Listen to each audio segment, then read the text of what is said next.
आदरणीय राष्ट्रीय अध्यक्ष सम्मानीय जगत प्रकाश नड्डा जी, पंजाब लोक कांग्रेस के अध्यक्ष, पंजाब के पूर्व मुख्यमंत्री आदरणीय कैप्टन अमरिंदर सिंह जी,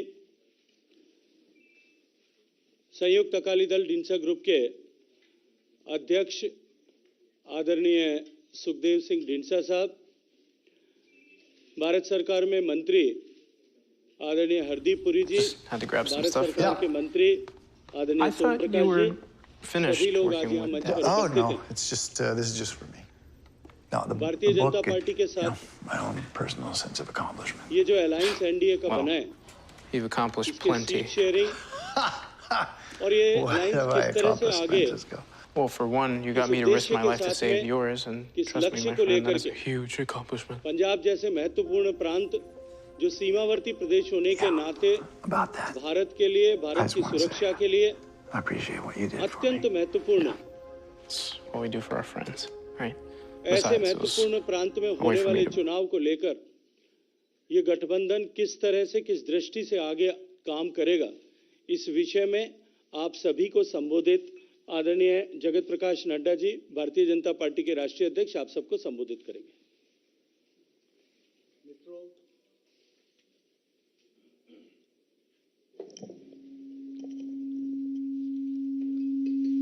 आज की इस प्रेस वार्ता में मेरे साथ यहाँ उपस्थित पंजाब लोक कांग्रेस के हमारे अध्यक्ष कैप्टन अमरिंदर सिंह जी, हमारे संयुक्त अकाली दल ढींसा के कन्वीनर और अध्यक्ष श्री ढींसा जी, और हमारे बीजेपी के स्टेट के प्रेसिडेंट अश्विनी शर्मा जी, चुनाव के प्रभारी गजेंद्र सिंह शेखावत जी, भारत सरकार में मंत्री हरदीप पुरी जी, हमारे सोम प्रकाश जी और हमारे अनिल बलूनी जी, मीडिया के हमारे कन्वीनर।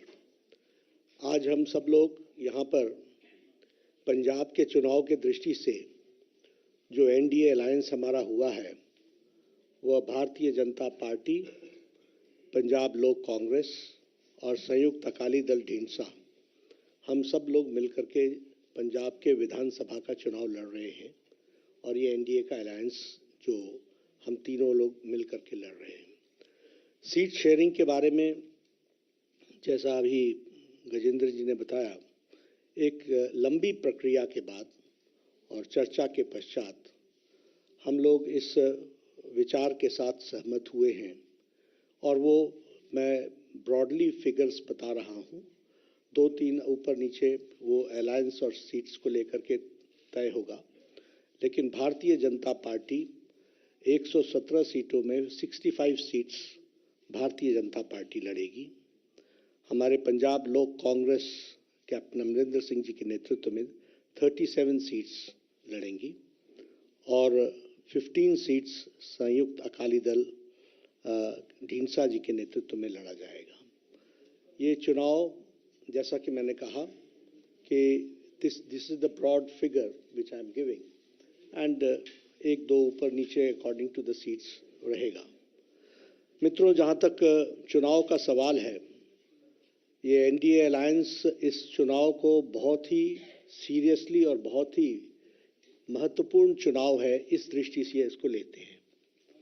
हमारे लिए पंजाब स्टेट एक बॉर्डर स्टेट है, और बॉर्डर स्टेट के साथ साथ यह देश की सुरक्षा से जुड़ा हुआ प्रदेश है, और देश के महत्वपूर्ण सुरक्षा के विषय के लिए पंजाब का स्टेबल रहना और मजबूत सरकार बनना, यह देश की आवश्यकता है, यह प्रदेश की आवश्यकता है।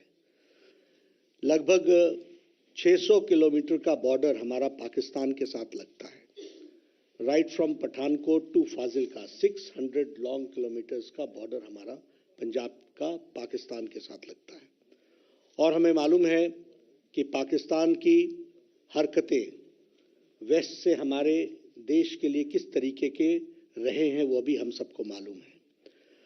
कैप्टन साहब ने इसका जिक्र भी किया है कई बार, और भारतीय जनता पार्टी तो राष्ट्रीयता के विषय को लेकर के हमेशा आगे बढ़ती रही है।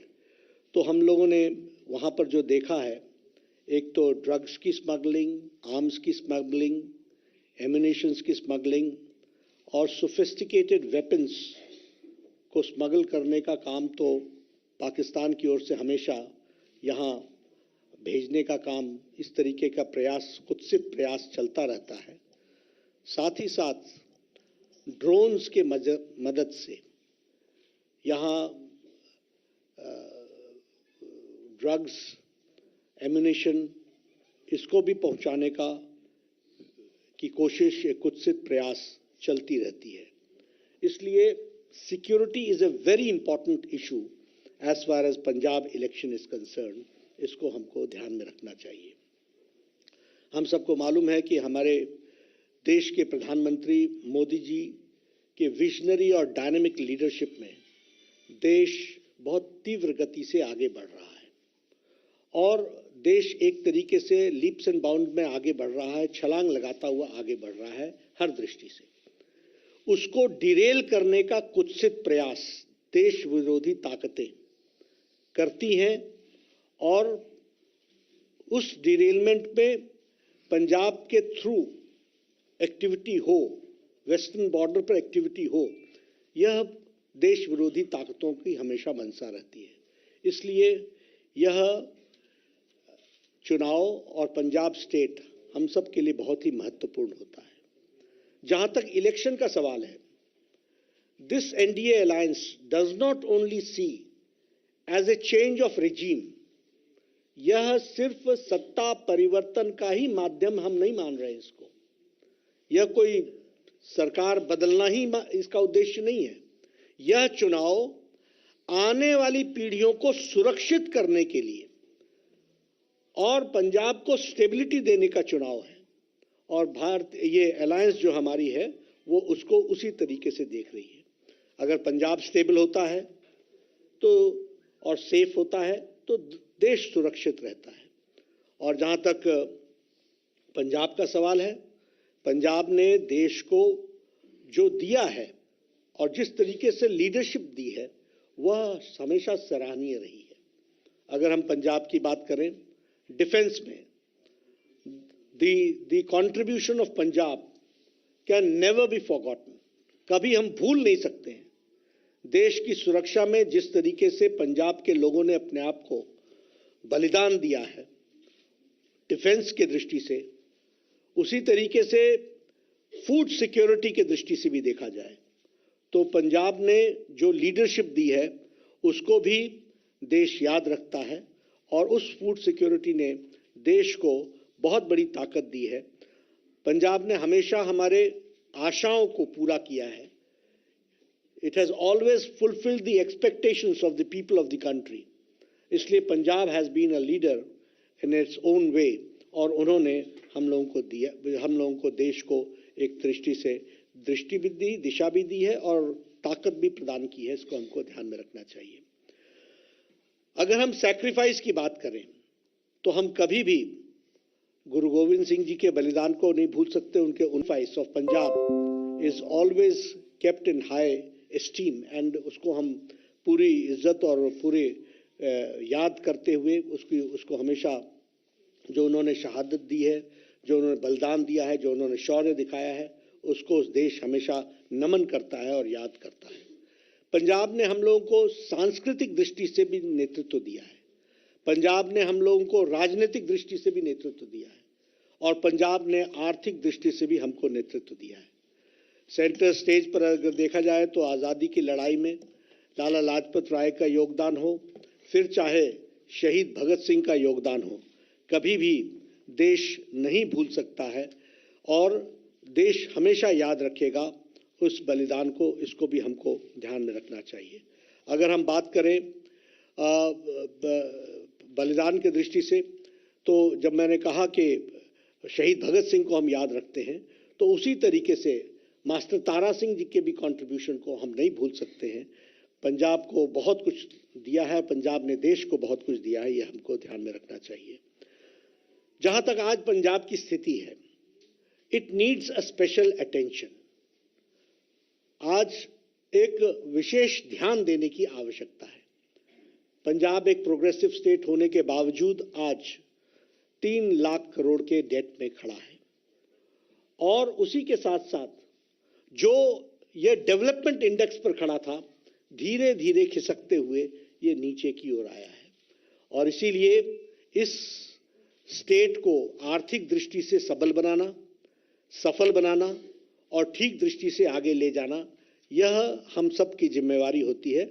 और एनडीए अलायंस का यह उद्देश्य रहेगा to bring back Punjab on track, और उसको फिर से गति के साथ आगे बढ़ाने के लिए एक सिंसियर एफर्ट किया जाए।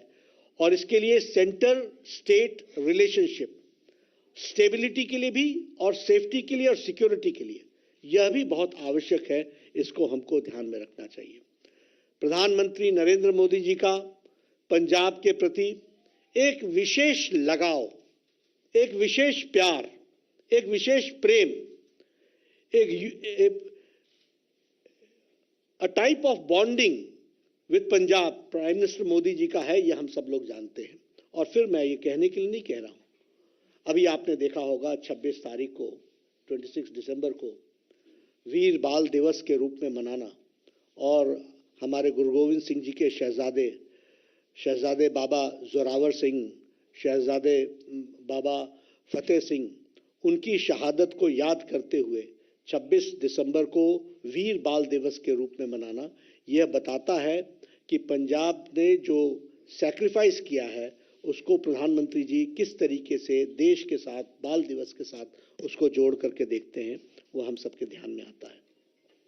जो काम मोदी जी ने सिख भाइयों के लिए किया है, it is a matter of pride for all of us, कि वो काम जो बड़े लंबे समय से लंबित थे, उन कामों को पूरा करने का काम मोदी जी ने किया है। And again I will narrate, अगर FCRA का प्रतिबंध हरमंदिर साहब से हटा है और आज FCRA के बाहर हम के प्रतिबंध न लगने के कारण जो फॉरेन कंट्रीब्यूशन हरमंदिर साहब को मिल सकता है, इसका भी फैसला प्रधानमंत्री मोदी जी ने लिया।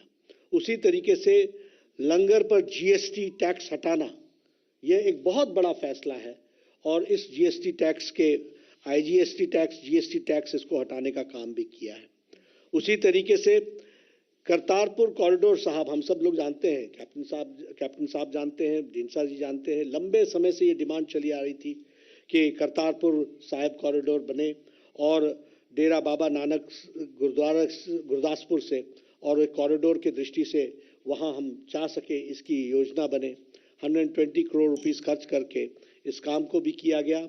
उसी तरीके से सुल्तानपुर लोधी रेलवे स्टेशन को मॉडर्नाइज किया गया, स्पेशल ट्रेन चलाई गई। सिख के दृष्टि से जो हमारे इंटरफेथ स्टडीज है उसको भी बढ़ावा दिया गया है, और national institute for interfaith studies, इसका भी एक चेयर गुरु नानक देव यूनिवर्सिटी में एस्टैब्लिश की गई ताकि उस पर रिसर्च हो सके, ज़्यादा से ज़्यादा लोग इसके साथ जुड़ सकें। उसी तरीके से ये जो हमारा प्रकाश पर्व था, गुरु गोविंद सिंह जी का 350वां प्रकाश पर्व, वह भी बड़े धूमधाम से प्रधानमंत्री मोदी जी के नेतृत्व में मनाया गया, और जामनगर में 750 बेडेड हॉस्पिटल भी देश को डेडिकेट हुआ है, यह भी हम जानते हैं। उसी तरीके से फिर चाहे वो जलियांवाला बाग का जीर्णोद्धार का विषय हो और उसको मॉडर्नाइज करके उसमें लाइट एंड साउंड प्रोग्राम को करने की बात हो, वहाँ से लेकर के ये जो हमारे सिख भाइयों को लंबे समय तक ब्लैकलिस्ट किया हुआ था, उनको ब्लैकलिस्ट से भी उसको ब्लैकलिस्ट से हटाना, यह काम भी एक लंबे समय से ये डिमांड चली आ रही थी, इसको भी पूरा किया है। तो प्रधानमंत्री मोदी जी ने इसको पूरा किया है। This we should all remember. उसी तरीके से हम दिल्ली में बैठे हैं, यहाँ बहुत लोग जानते हैं 1984 का रायट सिख के ऊपर जो जिस तरीके से अटैक हुआ था और मैसेकर हुआ था, उस पर भी 1984 में इतने लंबे समय से जो न्याय के मिलना चाहिए था वो न्याय नहीं मिल पा रहा था। प्रधानमंत्री मोदी जी ने SIT बैठा करके और जो हमारे विक्टिम्स थे उनको उनके आंसू पोंछने का काम किया, और जो दन दना करके दिल्ली में घूम रहे थे, आज वो तिहाड़ जेल में हैं, उनको अंदर डालने का भी काम किया है तो वो प्रधानमंत्री मोदी जी ने किया है, ये हम सबको समझना चाहिए। मित्रों, पंजाब के बारे में हम सबका कंसर्न है और कैप्टन अमरिंदर सिंह जी ने उस बात को कहा भी है। बॉर्डर स्टेट है, सिक्योरिटी का इशू है और जिस तरीके से लोग सिक्योरिटी के इश्यूज के साथ खिलवाड़ करते हैं उसको हम डिनाउंस भी करते हैं और देश को सिक्योर करने के लिए पंजाब स्टेबल रहे, सेफ रहे, इसकी आवश्यकता है। हम यह भी जानते हैं कि माफिया राज ने एक तरीके से माफिया ने पंजाब को कई दृष्टि से खोखला किया है। आज land mafia, sand mafia, drug mafia, ये सब लोग वहाँ पर एक तरीके से पंजाब को अंदर से खोखला करने का काम कर रहे हैं और इसलिए हम ये अलायंस ये कमिटमेंट के साथ आगे बढ़ता है कि हम इस माफिया राज को समाप्त करेंगे, ड्रग माफिया को नस्तो नाबूद करेंगे, लैंड माफिया, खनन माफिया, सैंड माफिया, ये जितने माफियाज हैं इनको हम बुक्स में लाएंगे और इनके खिलाफ एक्शन लेंगे, यह भी हम विश्वास दिलाते हैं। और इसके साथ साथ हमारी नीति जो भारतीय जनता पार्टी राष्ट्रीयता से ओतप्रोत है, उसी तरीके से पंजाब लोक कांग्रेस ने हमेशा सिक्योरिटी को इशू माना है और उसी तरीके से ढींसा साहब ने भी सिक्योरिटी को इशू माना है। इसलिए zero tolerance against terrorism, we believe in zero tolerance और इसको हम पूरा करने के लिए हम अग्रसर होंगे। मित्रों, पंजाब में सेंटर स्टेट कोऑर्डिनेशन की आवश्यकता है। केंद्र में एनडीए की सरकार है और अब प्रदेश में एनडीए अलायंस चुनाव लड़ रही है। प्रदेश में भी हमारी सरकार बने, यह हम अपील भी करते हैं और इस अपील के साथ हम जनता के बीच में जाते हैं। डबल इंजन की सरकार की आवश्यकता पंजाब को है और डबल इंजन की सरकार को हमको वहां पर लाना है। इस काम को पूरा करने के लिए हम सब लोग एनडीए के अलायंस में चुनाव लड़ रहे हैं। आप लोगों के साथ हमारी बार बार मुलाकात होगी। मैंने आपके सामने चुनाव में जाने की भूमिका उसके बारे में भी कुछ इंगित किया है और चुनाव में हमारा अलायंस के नंबर के बारे में भी आपको हमने चर्चा की है। मैं अभी निवेदन करूंगा हमारे अलायंस पार्टनर पंजाब लोक कांग्रेस के अध्यक्ष कैप्टन अमरिंदर सिंह जी से कि वो अपनी बात को रखें।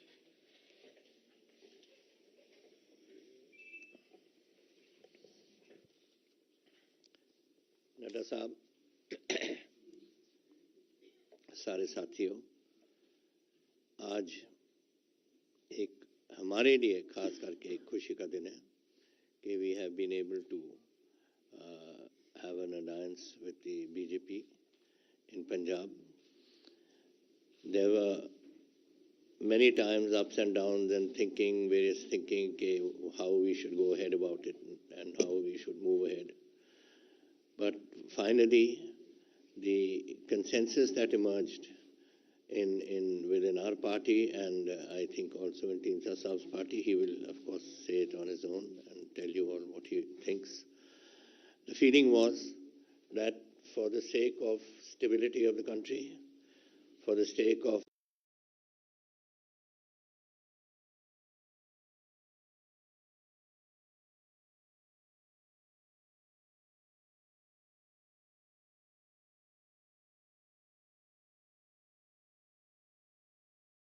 President has mentioned on the security of the nation as the area which he has already mentioned, 600 kilometers we have from Pathankot to Fazilka, which is for me, it was a formidable occasion to deal with it. I remember that there was a time which used to come when we used to give there used to be these drone people going across the rivers, dropping off whatever they had to drop. Then there was these wires which were put up, where people used to go tunnel under the wires and give all these weapons and whatever. And let me tell you, and I'm not saying this for any other reason, this has been my stand from the very beginning, that the amount of weaponry that has come in, what the President has mentioned, perhaps he has mentioned too little. I can tell you that I have had,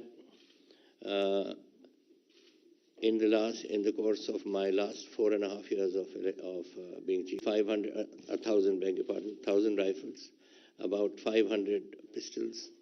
I've had RDX. I have had ammunition, perhaps 1 lakh rounds of ammunition. I have had everything under the sun, including drones. Now, drones we used to come at one time and make these drops. And this was last year when we started, just before the COVID period. That was the time when it used to come. And I used to then wonder that what is the objective of this whole exercise. And then we followed it up, and we followed where these drones were being dropped. It was the BSF, it was us, the Punjab police, and it was our own people who were giving us information. And we found that they were being dropped at particular points. Now, what is an object of a drone? An object of a drone is to deliver ammunition, deliver weaponry, deliver whatever is necessary for a purpose. And what is that purpose? The purpose is to carry out some sort of nefarious activity. And that is what happened to us there. And it was not only that. First, they used to jump across the river. Then they used to go to about 6 to 7 kilometers away. And then finally, when Government of India took a decision, which was the correct decision, that they should be 50 kilometers from the border, should be kept there, it was considered absolutely essential. And the reason, I'll tell you why. Because on the 20th of July, that is just about 2 months before I was given the sack, and that 20th of July, the delivery of those weapons went up to 31 kilometers. Now 31 kilometers, and then you have a scenario developing where the technology is improving. You've got drones coming in, which can take a higher payload. It can take a higher distance it can cover, and it was quite apparent to us that this was only a beginning. And we were eventually going to go up to 50 kilometers, 60 kilometers, 70 kilometers, and whatever it else may do. And when that happens, what was the purpose? After all, when a person delivers something, it is for a purpose. It is for weaponizing some place, for using it for some purpose, and for seeing that it is used in some nefarious activity which Pakistan wanted to do.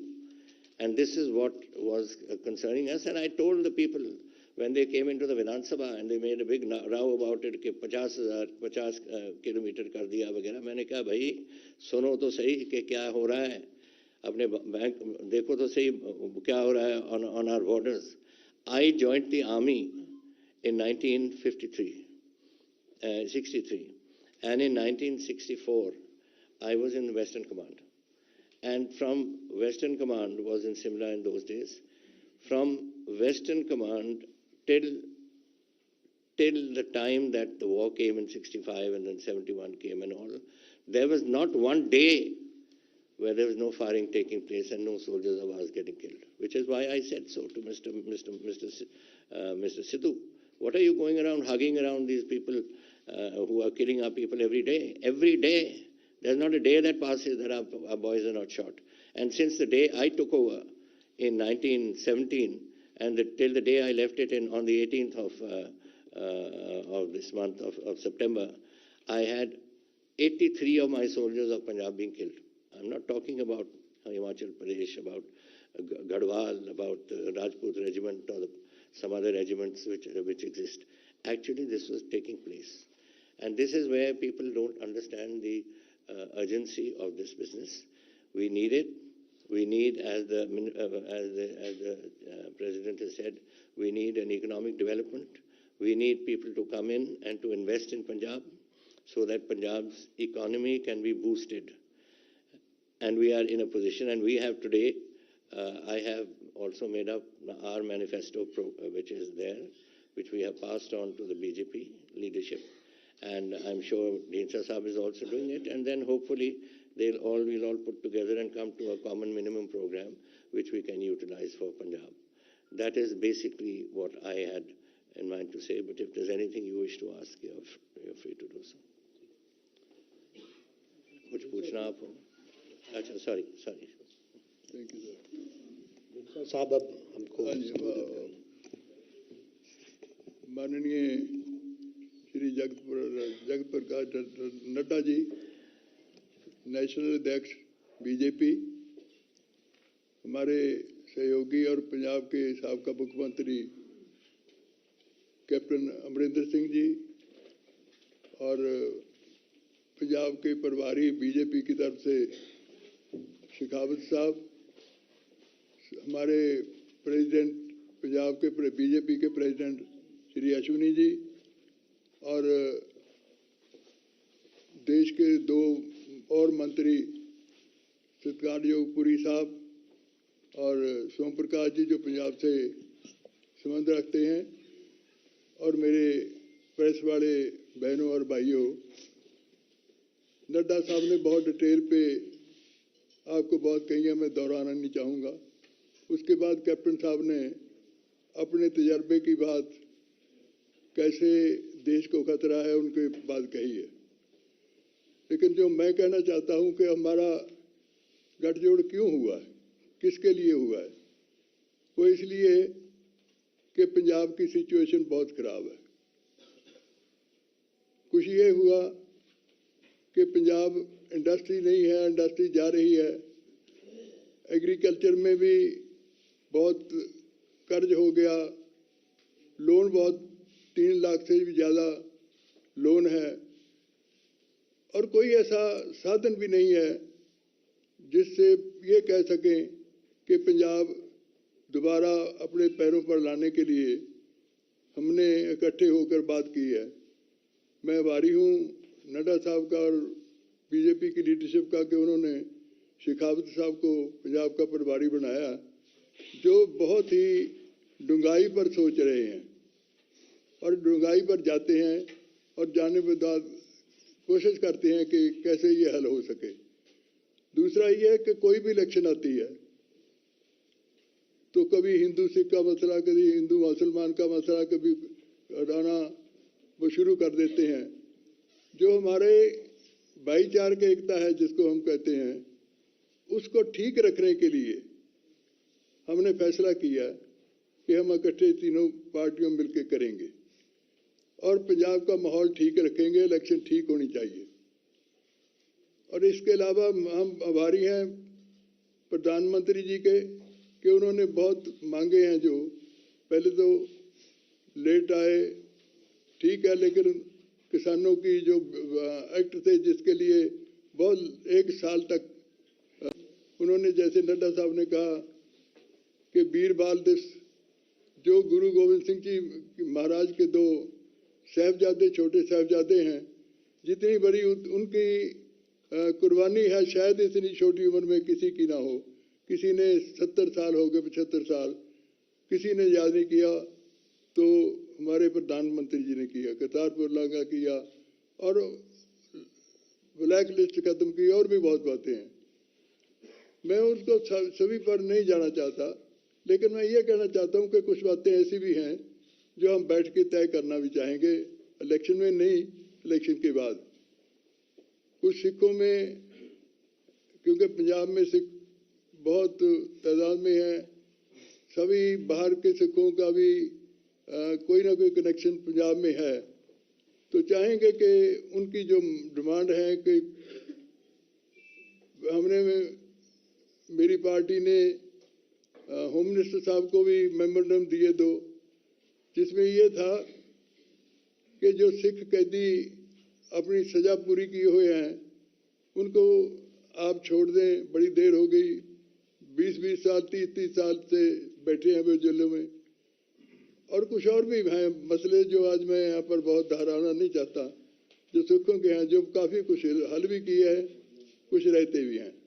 इसके अलावा पंजाब की situation है, agriculture की बुरी हालत है, बहुत loan हो गया, किसानों पर भी बहुत लोन है, उसके लिए भी हमने लेकर दिया है। और इसके अलावा इंडस्ट्री चली गई। मैं नड्डा साहब बैठे हैं, हमारी कैबिनेट के 3 और मंत्री बैठे हैं। मैं इनको एक रिक्वेस्ट करूंगा कि पंजाब को बचाने के लिए, पंजाब की इंडस्ट्री को बचाने के लिए, क्योंकि इंडस्ट्री तो चली गई सारी, उनको बचाने के लिए कोई ना कोई ऐसा हल्की, क्योंकि कोई भी साधन हमारे पास नहीं रहा। जो रहा है उस पर जैसे कहा है कि ऐसे चाहे रेत माफिया हो, माफिया चले हुए हैं, चाहे ट्रांसपोर्ट माफिया हो, चाहे कोई माफिया हो, वो माफिया चल रहे हैं।